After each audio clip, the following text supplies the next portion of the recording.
मैं इस वीडियो से विवाद मोल लेने जा रहा हूं। कुछ बातें हैं जो हर उस व्यक्ति को जाननी चाहिए जिसे डिस्क हर्निया है। यह महत्वपूर्ण है क्योंकि यह आपको अपनी डिस्क का बेहतर ख्याल रखने में मदद करता है। यह उपचार में घाव भरने में मदद करता है और यह स्थिति को बिगड़ने से रोकता है, हर्निया के बढ़ने से रोकता है। इस वीडियो में मैं आपको वे सभी निर्देश दूंगा जो मैं अपने मरीजों को देता हूं। यहां तक कि मैं आपको यह भी बताऊंगा कि क्या अब पुराना हो चुका है, क्या अब इस्तेमाल नहीं होता, और कुछ महत्वपूर्ण बिंदुओं को समझाऊंगा। वे बिंदु जो आज भी डॉक्टरों और फिजियोथेरेपिस्टों के बीच मतभेद पैदा करते हैं। हाँ, मैं इस वीडियो के साथ विवाद मोल लेने जा रहा हूं। यह आदमी पागल है। यह वीडियो अध्यायों में बांटा गया है। आप अपनी इच्छा अनुसार किसी भी हिस्से पर जा सकते हैं या वापस आ सकते हैं। ठीक है, चलो शुरू करते हैं उन सबसे सामान्य निर्देशों से जिनके बारे में लगभग हर कोई जानता है।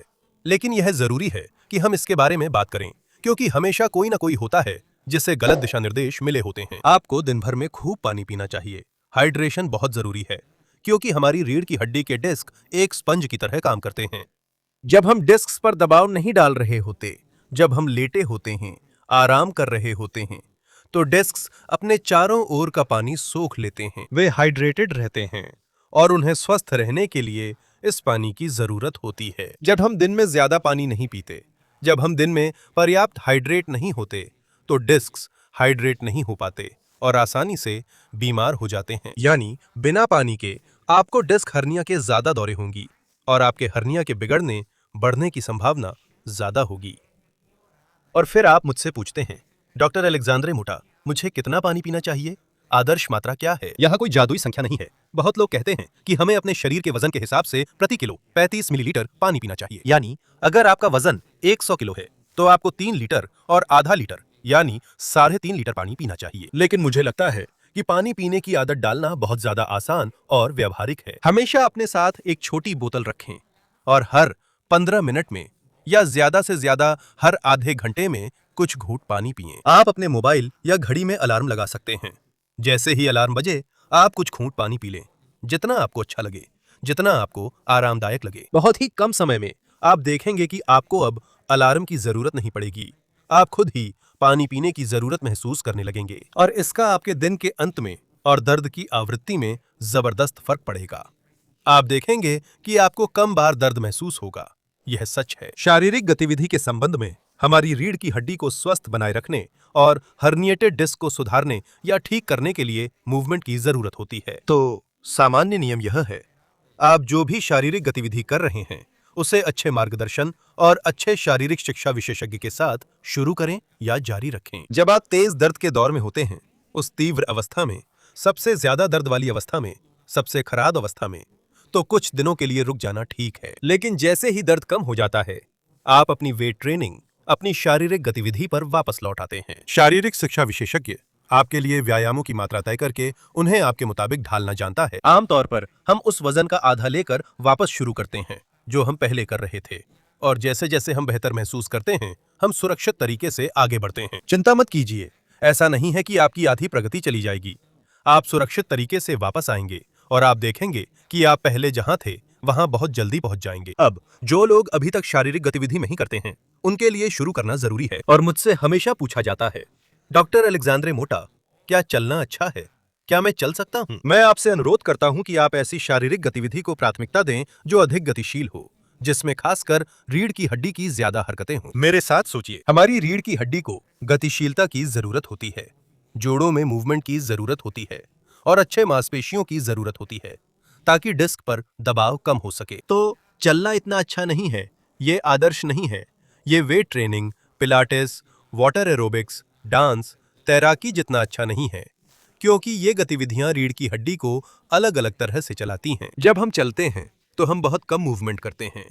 हम लगभग एक ही तरह की दोहराव वाली हरकत करते हैं। अब अगर आपके शहर में आपके पास कोई फिजिकल एक्टिविटी करने की सुविधा नहीं है जो सही मार्गदर्शन और निगरानी में हो, और अगर चलना आपकी रीढ़ को नुकसान नहीं पहुंचाता बल्कि इसके उलट आपको अच्छा महसूस कराता है, रीढ़ को हल्का बनाता है, तो आपको चलना चाहिए। और चलिए हम शुरू करते हैं। जिन्हें डिस्क की समस्या है वे जानते हैं कि सुबह का समय सबसे खराब होता है। यही वो समय होता है जब दर्द सबसे ज्यादा होता है। यही वो समय होता है जब रीढ़ सबसे ज्यादा जकड़ जाती है, और यही वो समय होता है जब रीढ़ में चोट जैसी अनुभूति बढ़ जाती है। याद है मैंने तुमसे कहा था कि डिस्क स्पंज की तरह काम करती हैं, कि वे पानी को सोख लेते हैं, जब हम लेटे होते हैं या आराम कर रहे होते हैं तो वे और ज्यादा भर जाते हैं। तो सुबह जब हम उठते हैं वो समय होता है जब डिस्क सबसे ऊंची और सबसे ज्यादा भरी होती है। तो ऐसे में उस तंत्रिका पर दबाव डालना जो पहले से ही परेशान है बहुत आसान हो जाता है। सबसे अच्छा काम जो हम कर सकते हैं वो है अपनी रीढ़ को दिन की शुरुआत के लिए तैयार करना। ये ऐसा है जैसे हम रीढ़ में चिकनाई लगा रहे हों या उसे ढीला कर रहे हों, ताकि उस दर्द और जकड़न से बचा जा सके जो आमतौर पर सुबह होती है। एक रूटीन है, एक क्रम है जिसे मैं सालों से अपने मरीजों को सिखा रहा हूं। आप पेट के बल लेटकर शुरू करेंगे। धीरे धीरे करवट लें बिना किसी जल्दी के और अपने लिए एक आरामदायक स्थिति में रहें। इस स्थिति में आप 30 सेकंड तक धीरे धीरे सांस लेंगे। सांस को महसूस करते हुए, रीढ़ को ढीला छोड़ते हुए, जगह बनाते हुए। 30 सेकंड के बाद आप अपनी कोहनियों पर सहारा लेंगे। सांस लेते रहिए और आप सिर को ऊपर नीचे भी हिला सकते हैं। आगे देख सकते हैं, नीचे देख सकते हैं। ये निचले हिस्से पीठ के बीच वाले हिस्से के अलावा गर्दन की रीढ़ की हड्डी को भी अगले 30 सेकंड तक मदद करेगा। आखिर में आप यह मूवमेंट करेंगे। देखिए, कंधों की ऊंचाई पर हाथ रखें, पैर बिस्तर के बाहर रखें, रीढ़ को रिलैक्स करें और हाथों को वहां तक फैलाएं जहां तक आपके लिए आरामदायक हो। फैलाएं और वापस लाएं। आप इसे 30 सेकंड तक करेंगे या फिर 10 बार करेंगे। इन तीनों मूवमेंट से ज्यादातर लोगों के लिए दर्द के दौरे, जाम होना और ये असहजता, दिन भर रीढ़ में चोट जैसा महसूस होना, इन सब से बचना काफी है। मुझे बहुत अच्छा लगा। अरे, यहीं से झगड़ा शुरू होता है। मजबूत रीढ़ ये नहीं है और ना ही ऐसे मजबूत होती है। एक मजबूत रीढ़ वो है जिसमें सहारा हो, जिसमें स्थिरता हो। वे मांसपेशियां जो वास्तव में हमारी रीढ़ की हड्डी की रक्षा करती हैं, वे बहुत गहरी होती हैं और वास्तव में रीढ़ के बहुत पास होती हैं। और स्पष्ट रूप से कहें तो ये मांसपेशियां रीढ़ को हिलाती हैं। ये मांसपेशियां रीढ़ की रक्षा करती हैं और इसे न जानना बहुत से लोगों के लिए समस्या बन जाता है। पीठ दर्द के दौरे पड़ते हैं, डिस्क की हर्निया और भी खराब हो जाती है और लोग शारीरिक गतिविधि छोड़ देते हैं। और अगर आपके पास अच्छा शारीरिक शिक्षा विशेषज्ञ या अच्छा पिलाटेस प्रशिक्षक नहीं है जो रीढ़ मजबूत करने में आपकी मदद कर सके, तो मैंने पहले भी कुछ वीडियो बनाए हैं जिनमें दिखाया है कि घर पर रीढ़ को कैसे मजबूत करें। यह वीडियो की एक सीरीज है जिसे मैं यहाँ कार्ड पर दे रहा हूँ और डिस्क्रिप्शन में भी डाल दूंगा ताकि आपकी मदद हो सके। ठीक है? बिल्कुल। पहले कहा जाता था कि जिसे डिस्क की हर्निया है वह जूते या ऊंची एड़ी के जूते नहीं पहन सकता क्योंकि इससे कमर पर जोर पड़ता है। और तो और कम कुशनिंग वाले जूते भी नहीं पहन सकते थे ताकि रीढ़ की हड्डी को झटके से बचाया जा सके। लेकिन इसका ज्यादा मतलब नहीं बनता।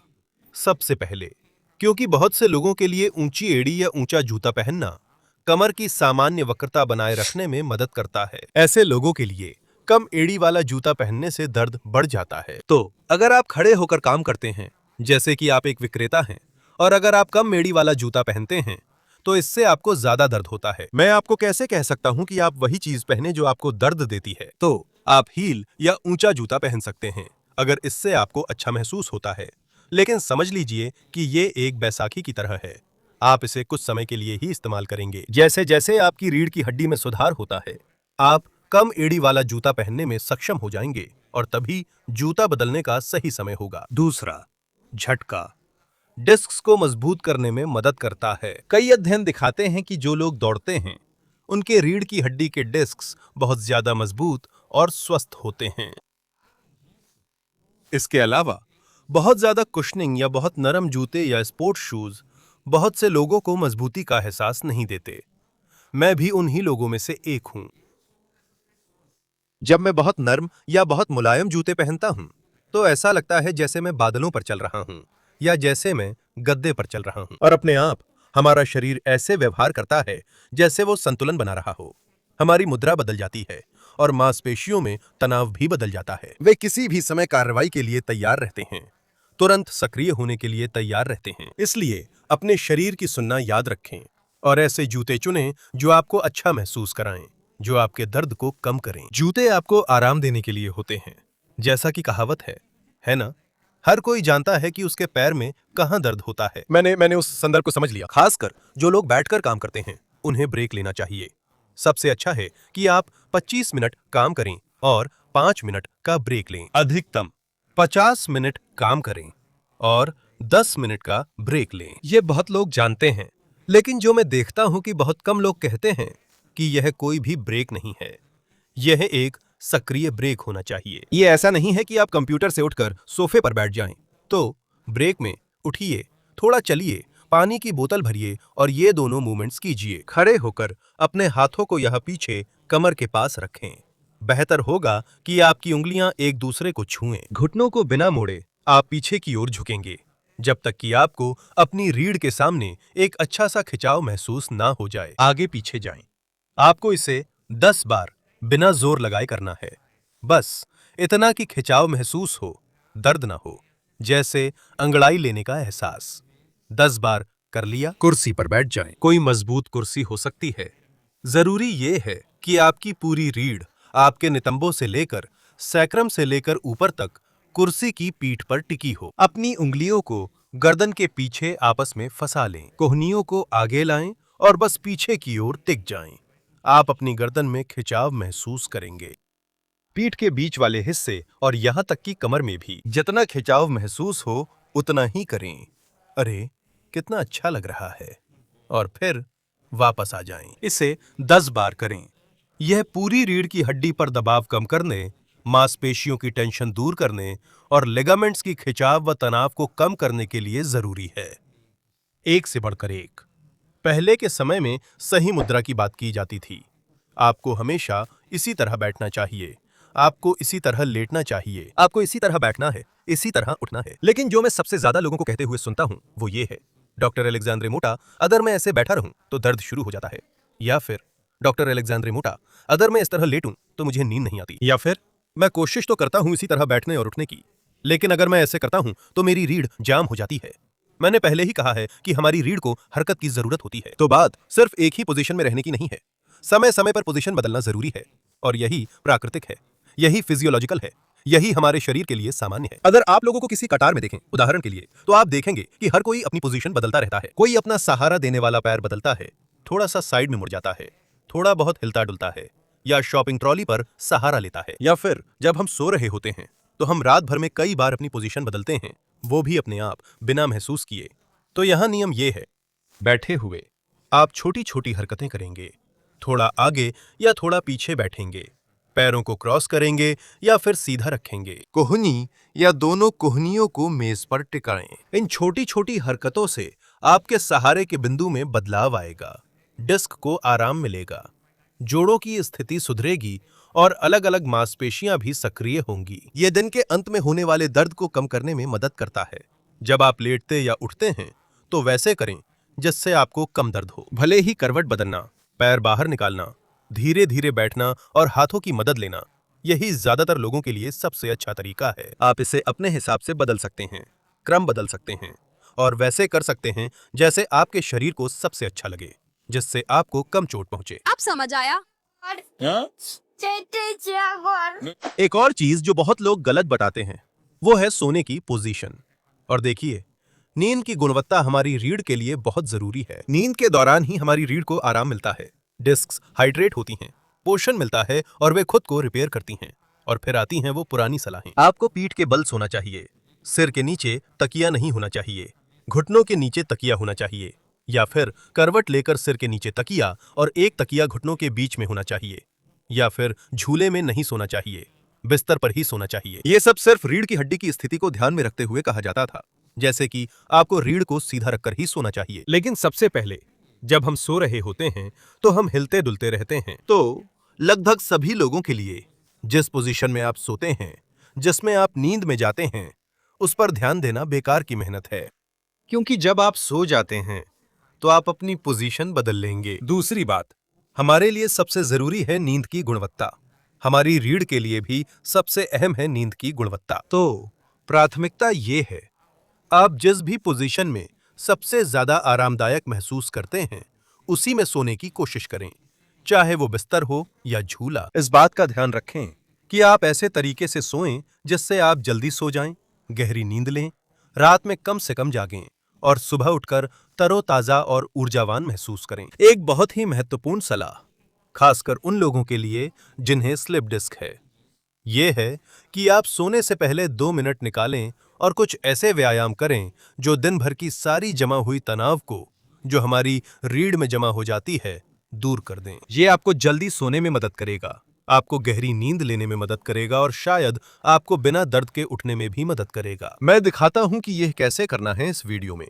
आपको बस यहां स्क्रीन पर क्लिक करना है। और अगर मैं आज आपकी मदद कर सका, अगर आपने कुछ नया सीखा, तो इस वीडियो को किसी ऐसे व्यक्ति के साथ साझा करें जिसे स्लिप डिस्क है। बस यही मैं आपसे चाहता हूं। इस वीडियो को उन लोगों तक पहुंचाएं जिन्हें इसकी जरूरत है। फिलहाल में यहीं तक। ढेर सारा प्यार और अगली बार मिलते हैं।